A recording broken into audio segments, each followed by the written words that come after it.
Hi everybody. Sorry I'm a couple minutes late.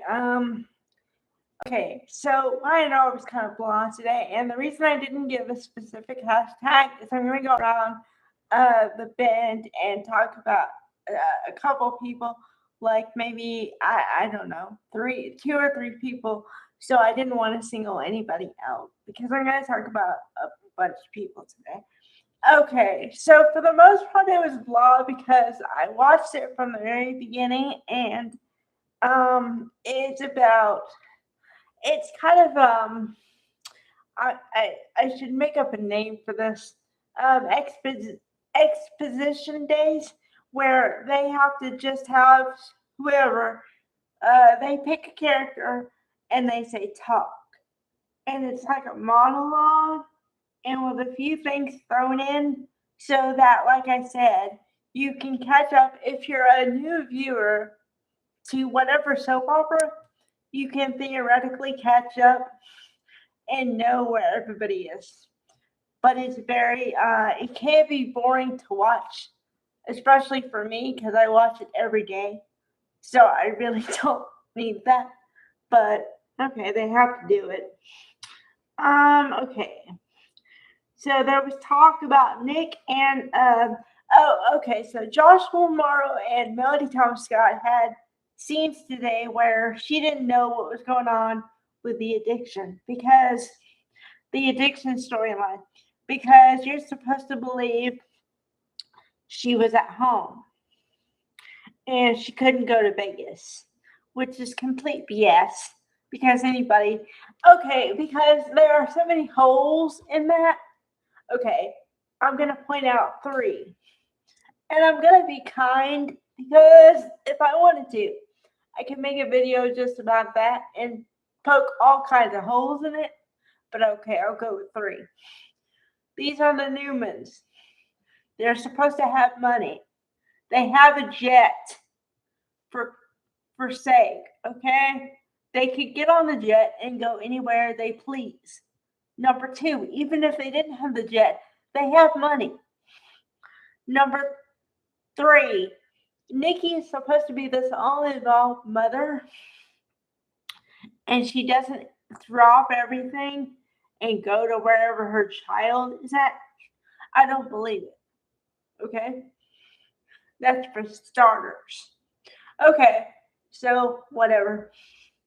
Okay. Then the other storyline is oh, this is a storyline I was kind of happy about for 5 seconds, and then I was crushed because Christine is the new DA, right? Okay, so apparently she thinks she has enough evidence against Phyllis to arrest her, and she did. Now, because it's TV and because they're friends, I would say more frenemies than friends, but whatever. She didn't want to arrest her and put cuffs on her. So the polite thing is she asked Phyllis to just come with her because she was like, come with me or I'll have to arrest you. Like that. And then Phyllis was trying to evade. And then she kept talking. And Christina's like, look, I don't want to do this, but if you don't move, I'm going to have to cuff you. And then apparently you're supposed to believe she was Mirandized and then thrown in jail or something for the equivalent of 5 minutes. And then she was bailed out.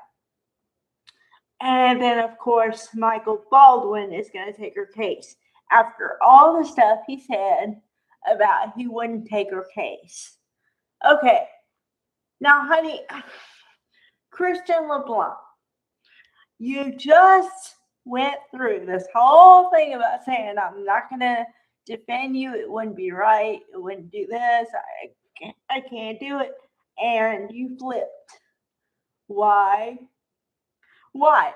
If you're so loyal to Victor and you're so worried about being on his wrong side, then why the flip?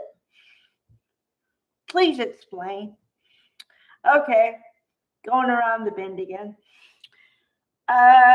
Okay, so Matt Clark is alive and well, but to further the story, you have to believe he's still in Vegas because he went into like a diner thing, I guess, and asked the waitress, how far to this place?